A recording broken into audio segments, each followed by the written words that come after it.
இல்லை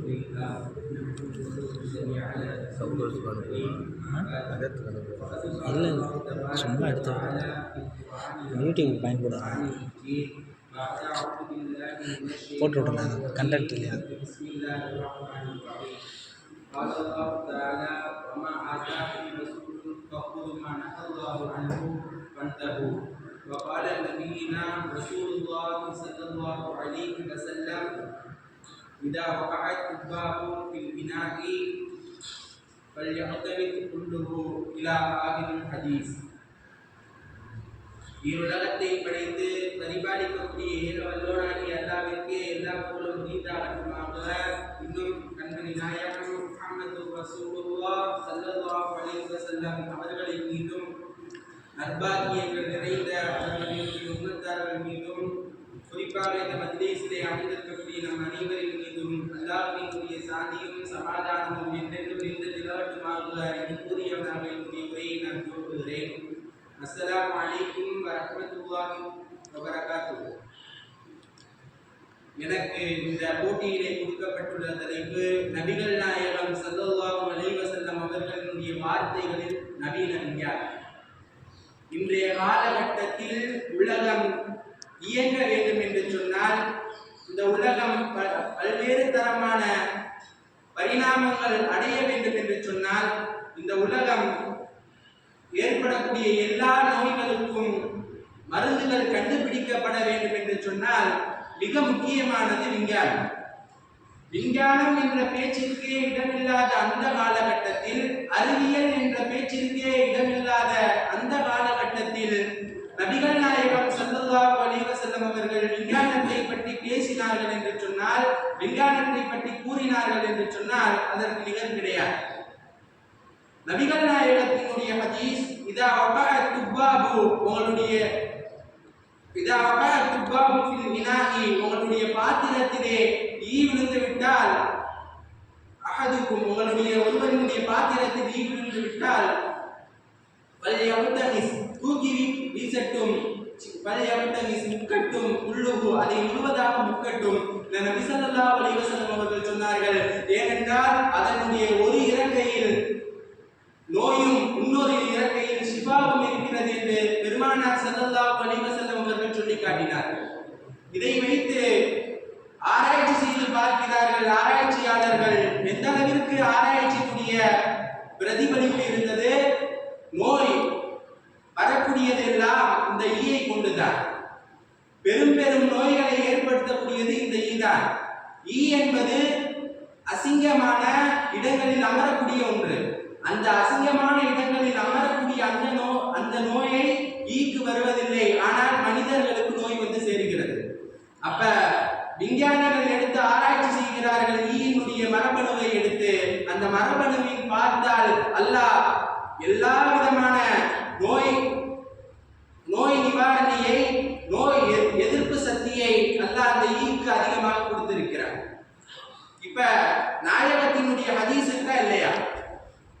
ஏன்னா ஒரு ரெக்கையில ஈயினுடைய நோய் இருக்கு, இன்னொரு ரெக்கையில ஷிஃபா இருக்குன்னு சொல்றாங்க இல்லையா?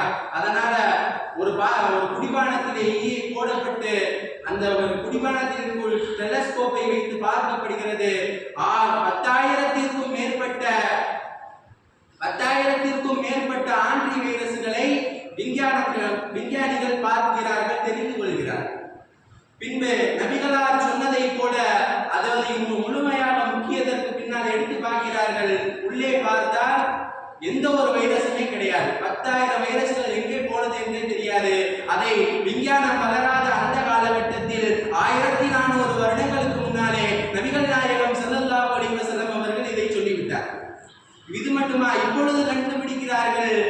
கிபி 1588 கண்டுபிடிக்கிறார்கள். இரத்தம் என்பது உடல் முழுவதும் ஓடக்கூடிய ஒன்று என்று கண்டுபிடிக்கிறார்கள். ஒரு இரத்தத்தினுடைய வேலை என்ன?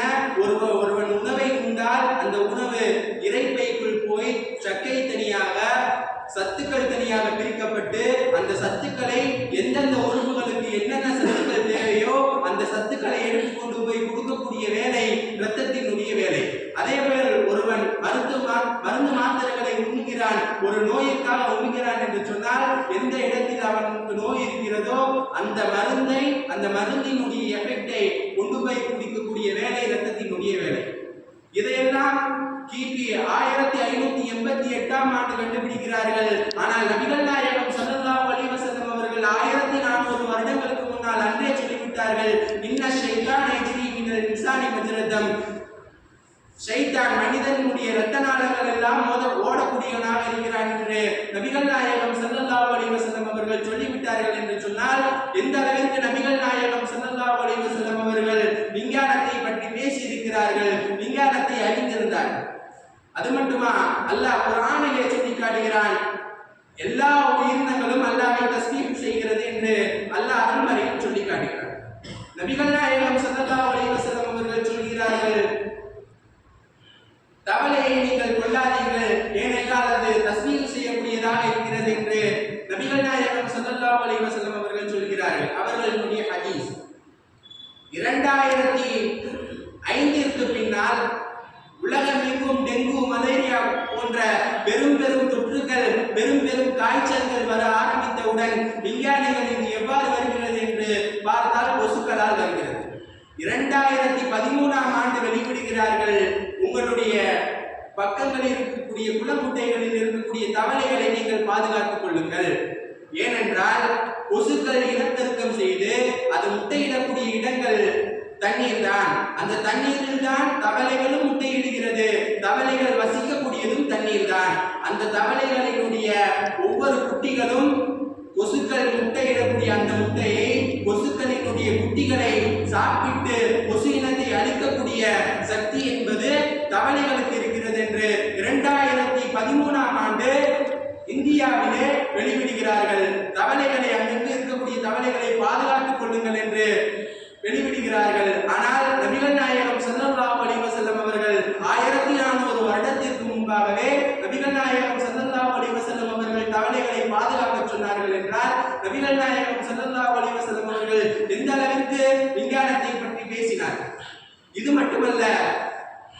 மட்டுமல்ல நபிகளாரினுடைய இன்றைய காலகட்டத்தில் எந்த சுன்னத்துகள் புறக்கணிக்கப்படுகிறதோ, ஒதுக்கப்படுகிறதோ, தள்ளப்படுகிறதோ, அப்படிப்பட்ட நபிகளாரினுடைய ஒவ்வொரு சுன்னத்துகளையும் எடுத்து ஆராய்ச்சி செய்து பார்த்தால் அதில் விஞ்ஞானத்தை நாம் பார்க்கலாம். எனவே நேரத்தினுடைய அருமையை கருதி என்னுடைய உரையை நான் நிறைவு செய்கிறேன். வாஹித் தவானா அல்ஹம்துலில்லாஹி ரப்பில் ஆலமீன். அஸ்ஸலாமு அலைக்கும் வரஹ்மத்துல்லாஹி வபரகாத்துஹு.